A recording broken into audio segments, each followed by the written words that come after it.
Functions of commercial banks हम लोग देखने वाले हैं। आप मैक्रो इकोनॉमिक्स ले लो, आप बैंकिंग सब्जेक्ट ले लो, ये क्वेश्चन पूछते ही पूछते हैं। तो कमर्शियल बैंक क्या होता है?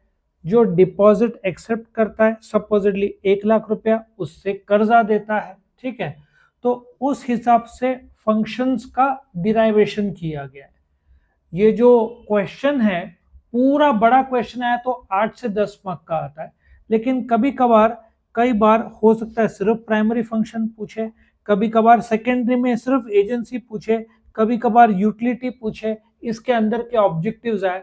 सो एक क्वेश्चन के अंदर 7-8 हो जाएंगे, क्योंकि जैसे एक्सेप्टिंग डिपॉजिट में सेविंग, फिक्स, करंट, रिकरिंग में डिस्टिंग्विश भी आ जाएगा। तो ये क्वेश्चन का रेलेवेंस बहुत ज्यादा है और आपको ये करना ही चाहिए। एक और कारण से करना चाहिए, ये ओसी के 4th चैप्टर में है, ये आपको इकोनॉमिक्स में भी मिल जाएगा। इकोनॉमिक्स में भी फंक्शंस ऑफ कमर्शियल बैंक पूछा गया है, और आप कोई भी बुक ले लो, फंक्शंस ऑफ कमर्शियल बैंक बदलते नहीं है, क्योंकि प्राइमरी फंक्शन सबका सेम ही रहेगा। नाउ हम एसबीआई की बात करते हैं, ठीक है। State bank of India world के टॉप 50 बैंक्स में से एक माना जाता है। उसका सबसे पहला प्राइमरी फंक्शन, बेसिक फंक्शन क्या है? एक्सेप्टिंग डिपॉजिट, ठीक है।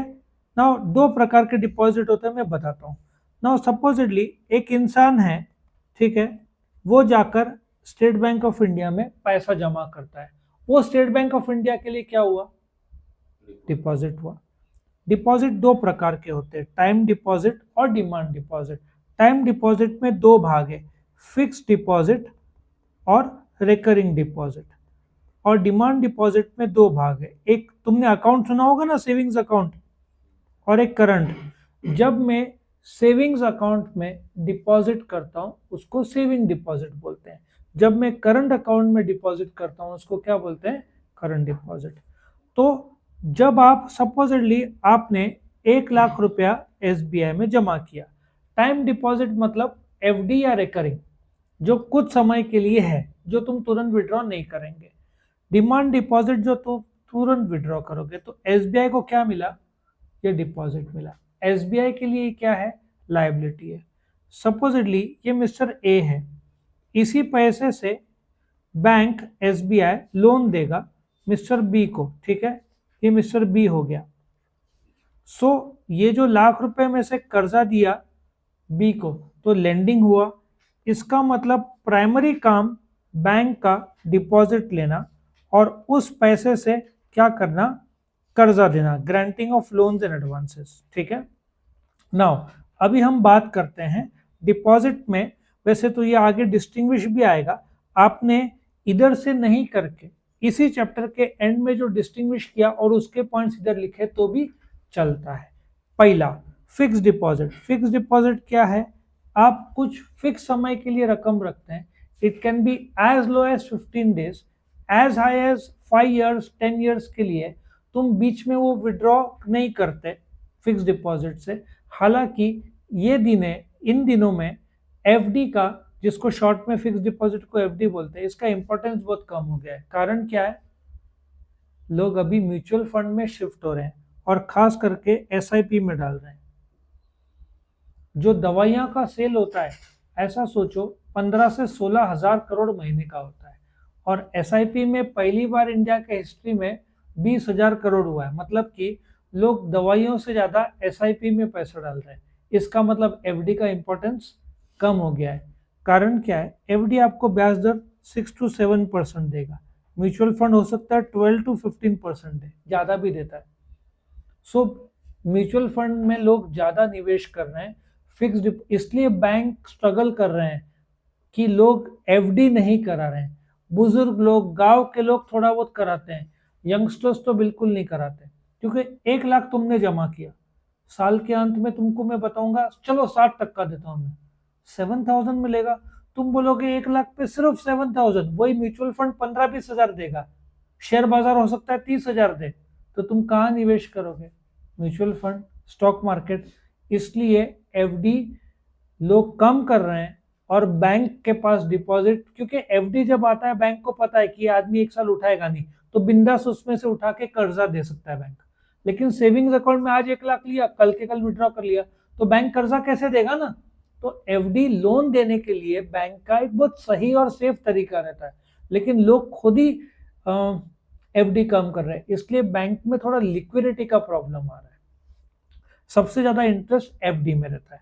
दूसरा रेकरिंग, ये रेकरिंग कौन करते हैं, जिनका हर रोज का धंधा है ना, जैसे किराना शॉप है, गल्ले में 2-4 हजार जमा किया, एक आदमी आया उसको 200 रुपए दे दिया, गल्ले में से 200-400 क्या समझेगा नहीं, फिर वो जमा होके 5 साल बाद वो एक साथ पैसा दे देगा, मतलब करीबन 5 लाख रुपए देगा। सो रेकरिंग उनके लिए है जिनका डे टू डे रेगुलर या मंथली अर्निंग है। तुम रेकरिंग डेली करो, वीकली करो, फोर्टनाइट मतलब 15 दिन का करो, महीने का करो, वो भी चलता है रेकरिंग, ठीक है। ये भी एक प्रकार का टाइम डिपॉजिट है, क्योंकि टाइम के लिए है। कुछ क्वेश्चन है किसी का? वो डेटाबेस कैसे पता चलता है कि अभी बैंक्स के पास लिक्विडिटी का प्रॉब्लम है? क्योंकि जब कर्जा बैंक को देना है, डिमांड कर्जे का है, बट मेरे पास उतना कैश होना चाहिए लिक्विडिटी का। नहीं, ये मतलब डेटा कैसे पता चलता है कितना कर्जा है, कितना प्रॉब्लम है? हर बैंक को बैंकिंग रेगुलेशन एक्ट 1949 के तहत अकाउंट्स बनाना पड़ता है, फाइनल अकाउंट्स रहता है। जैसे तुझे पता है तेरा पॉकेट मनी ये है, ये खर्चा है, बैंक के पास आज कितना डिपॉजिट आया, आज कितना विड्रॉल हुआ, एवरीडे। कोई भी बैंक का एम्प्लॉय बिना टैली किए जा नहीं सकता घर पे। सो जैसे if you deposit money in the bank, तेरे खाते में कितना पता चलता है, तो बैंक को टोटलिटी में तो पता ही चलेगा ना। नहीं, वो बैंक हमें थोड़ी सबमिट करेगा ना वो इन्फॉर्मेशन, नहीं, आरबीआई को देना पड़ता है ना। नॉर्मल लोगों के। नहीं, नॉर्मल लोग को पता चलता है, क्योंकि ये जनरलाइज कंसेप्ट है कि अब जैसे मार्केट डाउन है, जनरलाइज कंसेप्ट है। हाँ, ये कंपनी को एकदम सॉलिड कैश क्रंच है, वो पब्लिक को रिवील नहीं करवाते। लेकिन बैंकिंग सेक्टर में लिक्विडिटी क्रंच है, वो तो आरबीआई जनरली बोलता है, और बैंक्स भी बोल रहे हैं कि एफडीआई बढ़ाओ, हम ब्याज एक और तरीका से पता चलता है, द मोमेंट एफडी के रेट्स बढ़ रहे हैं, इसका मतलब बैंक के पास पैसा कम है। ऑफ कोर्स बहुत सारे फैक्टर्स में से एक है, और ये कोई सीक्रेट नहीं है। देखो, बैंक डूब नहीं सकता, क्योंकि आरबीआई हेड है, उसके गाइडलाइंस रहते हैं। सो बैंक में लिक्विडिटी कम है, ये आरबीआई पब्लिक को बताने में कोई इसमें प्रॉब्लम नहीं है, लोग डरते नहीं है। डरेंगे कब, जब एक अफवाह फैला था आईसीआईसीआई का कि आईसीआईसीआई बैंक डूब गया है, 10-20 साल पहले लाइन लग गई थी लोगों की विड्रॉल्स के लिए, लोग डर गए थे ना। अभी आरबीआई ने कैसे बचाया, हेलीकॉप्टर से कैश भेजा था आईसीआईसीआई को बचाने के लिए। तो फिर आईसीआईसीआई ने संडे को चैलेंज रखा था कि हम बैंक चालू रख रहे हैं, जिसको जितना चाहिए, तब जाकर शांत हुआ। लेकिन गर्दी और भी बढ़ गई इस बार वापस पैसे डिपॉजिट करने के लिए। आरबीआई पूरा सपोर्ट देता है, तो बैंक को बंद फ्रॉड हुआ तो ही बंद कराएगा, लेकिन आजकल वो भी नहीं होता। पीपल्स बैंक बंद हो गया, उसको सारस्वत बैंक के साथ मर्ज करा दिया। So liquidity crisis every day, जैसे foreign exchange reserve 60 lakh crore से पता चलता है। अगर पीपल बैंक बंद हो गया, वो सारस्वत के साथ मर्ज हो गया, तो जिनके पास पैसा पीपल बैंक में था वो सारस्वत बैंक देगा। हाँ, सीधी बात है, सारस्वत बैंक देगा। इसमें बोलने के लिए बहुत कुछ है, और अभी एक नया कंसेप्ट आया। पहले यदि मेरा बैंक का डिपॉजिट है तो इंश्योर था 1 लाख रुपए तक। अमेरिका में वो 5 करोड़ तक इंश्योर रहता है कि बैंक बंद हो गया तो इंश्योरेंस कंपनी मुझे देगी। अभी गवर्नमेंट ने, इंडियन गवर्नमेंट ने उसको बढ़ाकर 5 लाख कर दिया। बैंक बंद भी हो गया तो भी इंश्योरेंस कंपनी देगी मुझे 5 लाख। आया समझ में? इसलिए आरबीआई बहुत टाइट हो गया अभी, क्योंकि कितने सारे फ्रॉड केसेस हुए हैं जिसकी वजह से बैंक बंद हुए हैं। अच्छा, बैंक बंद होने का प्रॉब्लम क्या होता है, मेरा लाइफ लॉन्ग सेविंग्स अटका हुआ है, 10 लाख मेरा अटका हुआ है, तो बैंक जब, ये तुम्हारे अभी के जनरेशन में कम देखने को मिल रहा है, जैसे आरबीआई बंद कराता है ना बैंक, लिमिट ऑफ विड्रॉल आता है कि एक आदमी एक दिन में 1,000 रुपए के ऊपर विड्रॉ नहीं कर सकता, या 5,000। मेरा 10 लाख है, मुझे 10 लाख चाहिए, बट दिन में 1,000 या 5,000 से ज्यादा मिलेगा नहीं। आया समझ में? तो इसके वजह, इसको रोकने के लिए आरबीआई अभी ज्यादा स्ट्रिक्ट हो गया है। जरा सा कुछ ऑडिट में मैटर निकला, ठीक से फॉलो नहीं किया, 5 करोड़ का फाइन, 2 करोड़ का फाइन लगाते रहते हैं। हर बैंक को फाइन लगाइए। एचडीएफसी क्रेडिट कार्ड को तो नवे क्रेडिट कार्ड इश्यू करने के लिए बैन लगा दिया था, कोटक को भी यही फिलहाल चल रहा है, नवे क्रेडिट कार्ड नहीं इश्यू कर सकते कुछ समय के लिए। फिर आरबीआई बोलेगा ठीक है, अब तुम फॉलो कर रहे हो ना, अभी हम अलाउड करते। एचडीएफसी क्रेडिट कार्ड को 1-2 साल लटका के रखा था, तुम पुराने क्रेडिट कार्ड को सर्विस दो, नवे क्रेडिट कार्ड एक भी इश्यू नहीं कर सकते। तो ऐसे पेनल्टी बहुत कड़क रहता है आरबीआई का, ठीक है। सो डिमांड डिपॉजिट वो डिपॉजिट है, मैं विड्रॉल जब चाहे, उसमें सेविंग्स अकाउंट ये तो सब जानते ही है कि तुम, लेकिन पहले लिमिट नहीं था, अभी थोड़ा लिमिट आ गया है कि तुम महीने में 5 के ऊपर एटीएम के ऊपर ट्रांजेक्शन करे तो 10-20 रुपए चार्ज लगेगा। बैंकिंग के अंदर लिमिट्स है ताकि लोग लिमिटेड रहे, ठीक है ना। तो सेविंग अकाउंट एक ऐसा है जिसका फिक्स सैलरी है, जो अपना सेविंग्स रखना चाहता है, लेकिन वो कभी भी विड्रॉ कर सकता है, ठीक है। तो रेगुलर फिक्स इनकम वाले लोग हैं, उनको उनके लिए इनकरेज करता है। और गरीबों के लिए जनधन योजना किया था ना, आज वो आंकड़ा करोड़ों में है। तो क्या हो रहा है, गरीब लोग भी बैंकिंग चैनल फॉलो करें और बहुत सारा ब्लैक का व्हाइट हो जाता है, क्योंकि तुम जब पैसा जमा करते हो बैंक में वो व्हाइट ही होता है, आया समझ में। तो गवर्नमेंट को भी एडवांटेज मिलता है। सो इंटरेस्ट रेट बहुत कम रहता है, 3 या 3.5% का, 3, 3.5, 4% के ऊपर कोई देगा भी नहीं, अनलेस वो कोटक हो जो 6.5, 7%, 25,000 के ऊपर रहा, तो उसके अलग अलग वेरिएबल्स आ गए। लेकिन फॉरेन में, यूरोप अमेरिका में जाओगे तो 1%, 1.5, और कुछ देश में तो नेगेटिव है, मतलब तुमने रखा तो बैंक तुमसे चार्ज करेगा, ऐसा भी है। इंडिया में बहुत अच्छा है 3, 3.5%, और एफडी में 60%। फॉरेन, सिंगापुर, ये सब जगह बहुत कम तुमको मिलेगा rate of interest, correct. Japan में तो और भी कम मिलेगा। मतलब तुम सोचो ना, तुम्हारे पास 1 लाख कैश है, तुमने 1 लाख बैंक में रखा, फॉरेन में तो 1 लाख का 1,000 साल का मिलेगा। तुम बोलोगे उससे तो अच्छा घर पे रखे, ठीक है। इंडिया में रेट ऑफ इंटरेस्ट ज्यादा है, इसलिए लोन का भी रेट ज्यादा है इंडिया में। नो करंट अकाउंट, ये धंधे वाले ओपन करते हैं, जब चाहे जितना चाहे विड्रॉ करे, डिपॉजिट करे, इसमें लिमिट नहीं रहता है विड्रॉल्स का। एसबीआई अकाउंट में लिमिट बहुत रहता है कि इससे ज्यादा तुम इतने नंबर ऑफ टाइम से ज्यादा विड्रॉल किया तो 5 के बाद में चार्जेस लगना शुरू होगा, 10-20 रुपया। एसडीए सब जगह बहुत सारे चार्जेस है, एक लिमिट के बाद वो लोग 100 रुपए चार्ज लेते हैं, ठीक है। तो इसलिए अकाउंट खुलाते तो पहले चेक करो कितने नंबर ऑफ ट्रांजेक्शन अलाउड है, कितना। एटीएम कार्ड में नॉर्मली 5 रहता है, कुछ जगह पे 3 रहता है, वो सब देख के तुम विड्रॉल्स और डिपॉजिट्स कर सकते हो। नेक्स्ट, ये क्या हो गया, डिपॉजिट। बैंक को कितना मिला, 1 लाख रुपया। अभी इसका क्या करेगा, लोन देगा ना। जो बैंक एसबीआई को जब 1 लाख मिला है, इसी पैसे से तो लोन देगा, खुद के पास कहाँ से है। तो उसका नेक्स्ट इंपॉर्टेंट प्राइमरी में ही दूसरा ग्रांटिंग लोन्स, ठीक है। लोन्स कैन बी 4 महीने, 1 साल, 1 महीना, ठीक है। So loans again can be divided into short term जो 1 साल से कम होगा, medium term 1 to 5, long term 5 साल के ऊपर। और जो एडवांसेस है, बोलते हैं ना कि उसमें सीसी, कैश क्रेडिट। अच्छा, ओवरड्राफ्ट और सीसी में फर्क समझो। मैं शॉर्ट टर्म लोन की बात कर रहा हूँ, ठीक है। अभी दिवाली आ रहा है, तुमको स्टॉक भरना है, सपोजली फटाके के स्टॉल्स है, वो तो दिवाली खत्म होती है पैसा क्लियर हो जाएगा। तुम 5 लाख रुपए के फटाके लाना चाहते हो, तुम बैंक को जाकर बोलते हो कि मुझे 3 महीने के लिए कर्जा चाहिए, तो तुमने फटाके खरीदे, 3 महीने बाद लौटा दिए। लेकिन व्हाट इज ओवरड्राफ्ट, पहले समझो। मेरा करंट अकाउंट है, मेरा बैलेंस 0 हो गया है, मैंने सामने वाले को 50,000 का चेक दिया, तो चेक क्या हो जाएगा, बाउंस हो जाएगा। यदि मैंने ओवरड्राफ्ट फैसिलिटी लिया तो चेक क्लियर हो जाएगा, मेरा करंट अकाउंट का बैलेंस हो जाएगा -50,000, this will become a loan. कितना, -50,000। हाँ, ये liability, bank overdraft is always a liability. अब इस पे ब्याज लगेगा on a day to day basis. Supposedly मेरे कस्टमर ने मुझे 20,000 दिया, तो अभी मेरा बैलेंस कितना हो जाएगा, -50 + 20 कितना हो जाएगा, -30। तुमको एक अपर सर्किट दिया रहता है 10 लाख, तो मैं 10 लाख रुपए तक माइनस कर सकता हूँ। जैसे क्रेडिट कार्ड लिमिट रहता है, it can B 50,000, lakh, 2 lakh, 5 lakh, 10 lakh, जिसका जैसा टाइप का क्रेडिट कार्ड है वैसे लिमिट देते हैं। So the moment it is -10 lakh तो मुझे और नहीं मिलेगा। अब बैंक को गारंटी कैसे होता है पैसा वापस मिलने का, जो मेरा स्टॉक मैंने खरीदा है, स्टॉक स्टेटमेंट रह के वो गिरवी रहेगा बैंक के पास, मतलब बैंक को भी गारंटी हो जाता है।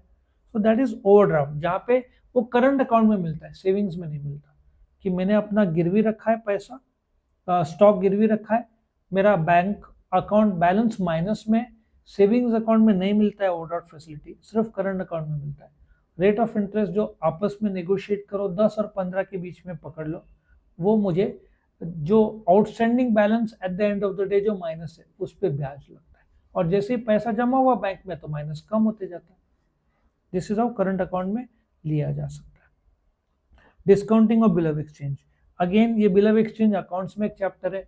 मैं सेलर हूं, मैंने 50,000 का बेचा, मुझे प्रूफ चाहिए, तो मैं एक बिल बनाऊंगा जिसको ड्राफ्ट बोलते हैं, उसके पास जाएगा, वो साइन करेगा, वापस मुझे देगा, 2 महीने बाद वो 50,000 मुझे देने वाला है गुड्स का पैसा। मैं बैंक के पास जाऊंगा, मैं बोलूंगा देखो बिल ऑफ एक्सचेंज उसने साइन किया है, 2 महीने बाद गुड्स का पैसा आना है, बट मुझे आज जरूरत है। बैंक बोलता है ओके टेक दिस 49,000 1000 चार्जेस, उसको डिस्काउंट बोलते हैं बिल ऑफ एक्सचेंज की भाषा में, तुमको अकाउंट्स में आएगा। 2 महीने बाद मेरा कस्टमर बैंक को जाकर 50,000 देगा, बैंक का कमाई 1000 रुपया, मेरे को आज तुरंत पैसा मिल गया 49, मैंने सामने वाले से कमाया 4000, मतलब 1000 रुपया डिस्काउंट में गया, 3000 मेरा फायदा, उसको 2 महीने का क्रेडिट मिल गया। शॉर्ट में बताया, इसमें ड्रॉई बहुत बड़ा कंसेप्ट है, बट गुड जब उधारी में बेचते हैं तो सामने वाले को ड्राफ्ट बेचते हैं, वो साइन करता है, वो डिमांड ड्राफ्ट नहीं, एक बिल ऑफ एक्सचेंज वो साइन करके मुझे वापस देता है, एक प्रकार का चेक हो गया ना पोस्ट डेटेड टाइप, तो वो उससे मैं कर्जा ले सकता हूँ बैंक से 2 से 4 महीने के लिए, ये यूज होता है बिल ऑफ एक्सचेंज, ठीक है, इसको डिस्काउंटिंग बोलते हैं। तो ये हाँ बैंक मेरे से वसूलेगा, आपसे वसूल मेरे से वसूलेगा, और बैंक ऐसे हाँ जिसको ग्राहक को दिया वो नहीं, कस्टमर, अभी मैं कंसेप्ट बताने जाऊँ तो बहुत टाइम लगेगा, ऑनर डिसऑनर। वापिस एक बार मैंने कस्टमर को बेचा 50,000, 2 महीने बाद कस्टमर जाना चाहिए बैंक में, कस्टमर गए नहीं, तो बैंक को तो 50,000 2 महीने की बात हुई थी, तो बैंक मेरा खाते को डेबिट कर देगा, मेरे से वसूलेगा बैंक। वो तो पर्सनल लोन जैसे ही हुआ। हाँ, तो ये bill of discounting personal loan ही है फॉर 2-3 मंथ्स। सिर्फ ये है कि after 2-3 months the customer must pay to the bank, if he pays, technical भाषा में, बिल ऑफ एक्सचेंज की भाषा में उसको ऑनरिंग ऑफ द बिल बोलते हैं। If the customer does not पे, उसको डिसऑनर ऑफ बिल बोलते हैं। डिसऑनर में बैंक मेरे से वसूलेगा, और तुम बोलोगे बैलेंस नहीं रहेगा, तो बैंक ऐसा देता ही नहीं है पैसा, जब तक बैंक, मेरा बैंकिंग इतने सालों का अकाउंट, इतने महीने का अकाउंट चेक करने के बाद लायकात है तो ही बैंक देगा, और बैंक को पता रहता है। अब एक किराना शॉप है, हर रोज एक कस्टमर आ रहा है, तो उसको पता है ये कस्टमर कैसा है, कैश में खरीदता है उधारी में। बैंक को भी, अरे तुम्हारा बैंक का स्टेटमेंट देखकर 2 मिनट में सीए बहुत कुछ बता सकता है। एक बात बताओ, सिर्फ क्रेडिट ही क्रेडिट है, मतलब साफ है उसको पैसों की जरूरत नहीं है, वो डेबिट नहीं, मतलब वो खुद से मैनेज कर रहा है, तो कर्जा तो तुमको अच्छा खासा मिल जाएगा। तो सिर्फ तुम मेरे को एक स्टॉक स्टेटमेंट, बैंक स्टेटमेंट दे दो ना, मैं सामने वाले का क्षमता पेमेंट का पता लगा सकता हूँ। मैं क्या, बैंक के लोग तो एक नंबर रह रहते हैं, तो वो लोग तुम्हारा 6-8 महीने का ट्रांजैक्शन भी देख लेना, उनको समझ में आता है तुम्हारा बैंकिंग कैसा है, और एक भी चेक बाउंस हुआ तुम्हारा तो तुम गए, फिर बैंक कर्जा नहीं देगा। तो बहुत सारे चीजें बताने के लिए, बट सिर्फ इतना समझो कि बैंक ने जब मुझे 49,000 दिया है तो मेरा ट्रैक रिकॉर्ड देख के लिया है, क्योंकि बैंक को कस्टमर से मतलब नहीं है, मेरे बैंक को 50,000 से मतलब है। मेरा कस्टमर जाकर 2 महीने बाद बैंक में पे करना चाहिए, नहीं पे किया तो बैंक मेरे से वसूलेगा, क्योंकि बैंक ने मुझे कर्जा दिया है। लॉजिक समझ में आया? अगेन डिस्काउंटिंग ऑफ बिल में कम से कम 50 कंसेप्ट है, बहुत सारे। I have kept it short क्योंकि वो अकाउंट्स में डीपर लेवल पे, यहाँ पे सिर्फ 2 लाइन दी। अभी सेकेंडरी फंक्शन, जो बैंक सेकेंडरी फंक्शन करता है जिसमें एजेंसी फंक्शन, वहां पे लिखो एज एजेंट। इसमें पीरियोडिक कलेक्शन, अभी क्या होता है, हर महीने का जो सैलरी है तुम्हारे खाते में जमा होता है ना ऑटोमेटिक, तो सैलरी, डिविडेंड, आज से 15 साल पहले डिविडेंड के चेक आते थे, बहुत इरिटेशन होता था। चेक आया डिविडेंड 100 रुपया 200 रुपये का, वो चेक लेकर जाके बैंक में जमा करो। अभी कुछ करने की जरूरत नहीं, ऑनलाइन ऑटोमेटिक आ जाता है डिविडेंड, तुमको बस ईमेल आ जाएगा, ठीक है। सो बैंक तुम्हारे नाम पे कलेक्ट करता है, तुम्हारे नाम पे पे करता है, tax bill, LIC, electricity bill, telephone, तुमने इन्फॉर्म कर दिया तो बैंक ड्यू डेट से पहले, क्रेडिट कार्ड बिल सब बैंक पे कर सकता है, तुमने इन्फॉर्म किया तो। फिर पोर्टफोलियो मैनेजमेंट, तुम्हारे नाम पर शेयर्स खरीदना बेचना, बॉन्ड्स, आजकल सब बैंक से सर्विसेज देते हैं क्योंकि उसमें कमाई अच्छा है। फंड ट्रांसफर तुम करते हो ना ऑनलाइन, पेटीएम और फोन पे और गूगल पे और अमेजन पे, क्या ये वाया बैंकिंग चैनल जा रहा है, ठीक है। ऑफ कोर्स ये बोलते हैं ना मोबाइल टू मोबाइल जाता है, जिसको इम्स बोलते हैं, और बैंकिंग चैनल के थ्रू एनईएफटी आरटीजीएस वो आएगा, इसलिए भी नहीं बता रहा हूँ मैं। एनईएफटी आरटीजीएस भी एक कंसेप्ट है, इम्स एक कंसेप्ट है, इलेक्ट्रॉनिक नेट बैंकिंग है। तो फंड ट्रांसफर एक बैंक से, इनफैक्ट तुम फॉरेन में भी ट्रांसफर कर सकते हो वाया एक कंसेप्ट है जिसको स्विफ्ट बोलते हैं। यहाँ पे अमेरिका भेजना है, स्विफ्ट के थ्रू तुम उधर के बैंक में भेज सकते हो। ऑफकोर्स आरबीआई के थ्रू रूट होगा वो, तो उस बैंक का स्विफ्ट, हर एक बैंक का स्विफ्ट नंबर भी रहता है, उससे तुम ट्रांसफर कर सकते हो। डीमैट, तुम शेयर्स खरीदना है, फिजिकल फॉर्म बंद कर दिया गवर्नमेंट ने, कागजी रूप में। जैसे तुम कॉलेज में हो तो आई कार्ड मिलता है ना, वैसे ही कॉलेज कंपनी में मैंने शेयर्स खरीदा तो क्या मिलता था, शेयर सर्टिफिकेट, कागजी रूप में मिलता था। मेरे टाइम में कागजी रूप में था, अभी बंद हो गया, इलेक्ट्रॉनिक रूप, उसको डीमैट बोलते हैं। करोड़ों 10 करोड़ के ऊपर डीमैट बने हुए हैं। तो डीमैट ये भी एसपी में आएगा आगे। फॉरेक्स, तुमको फॉरेन एक्सचेंज में कुछ खरीदना है, कुछ बेचना है, ठीक है, फॉरेन करेंसी चाहिए, आराम से बैंक दे देगा, ठीक है। यूटिलिटी फंक्शन, जो क्लाइंट्स के बेनिफिट में, इश्यू ऑफ ड्राफ्ट चेक्स, मिलता है ना चेकबुक, 10, 20, 25 का चेकबुक। लेकिन चेकबुक का इंपॉर्टेंस कम हो गया है, क्यों? ऑनलाइन हो गया है। मेरे टाइम में बहुत आज से 30 साल पहले, 40 साल पहले तुमने सपोजली एचडीएफसी बैंक से, एसबीआई से लोन लिया, होम लोन 20 साल का रहता ना, तो तुमको 240 चेक देने पड़ते थे, 12 एक साल का, 20 साल का लोन रहता था, 240 चेक्स का एक बंडल देना पड़ता था। अभी वो लोग सिर्फ एक चेक मांगेंगे एनईएफटी और ये इसके लिए, किसके लिए, जो कोड है ना बैंक का, हर एक बैंक का नंबर रहता है उसके लिए, आईएफएससी कोड के लिए, अकाउंट नंबर के लिए एक चेक मांगेंगे, दो भी आजकल नहीं मांगते, एक मांगते।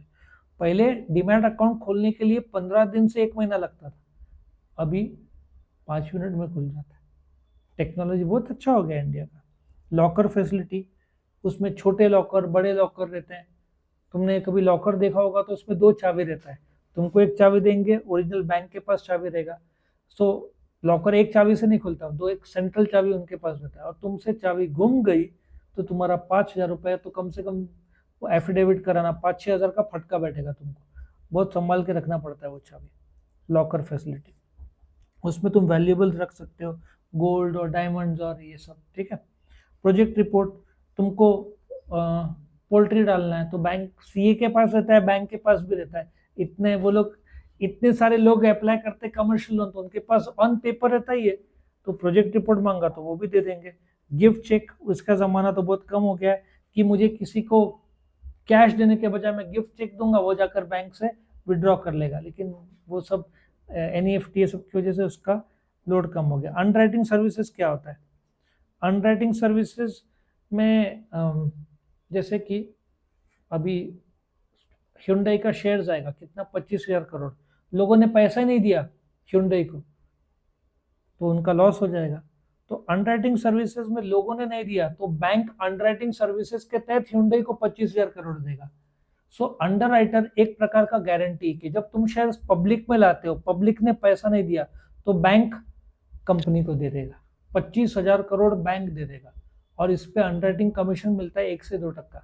सोचो 500 करोड़ का कमाई हो जाएगा बैंक का।